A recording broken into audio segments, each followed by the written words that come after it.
And with all of these changes, how has that affected and additions, as you mentioned, how has that affected the culture of Linden Lab management and employees? I mean, you had the Tao of Linden and the Love Machine and all of these things that have been described in, I guess, Hamlet Au's book, the one people know now, and actually Thomas Malaby is coming out with another book, sort of behind the scenes of Linden Lab, that give us a very good look at what it's like to work there.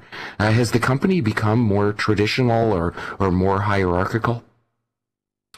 One of the amazing gifts that Philip gave me, and believe me, he gave me many when I started at Linden Lab.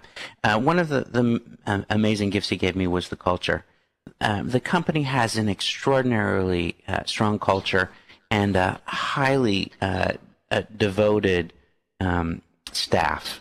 When I started, it was very clear to me I was being hired because, the company needed to go through its next stage of evolution, and that's one that Philip didn't want to, as CEO, take the company through. So I think everybody was very, very primed for a new CEO. And my approach has been very much to evolve the culture rather than to use an extraordinarily heavy hand to get change. So I think the changes that we're going through within the culture are natural, they're organic, and they're evolutionary. And the same is true with the Tao of Linden. Each year we look at the Tao the company did before I joined and think about how to re-express it. And we've been doing the same thing since I joined. I would say most of the changes that we're making as a company are to add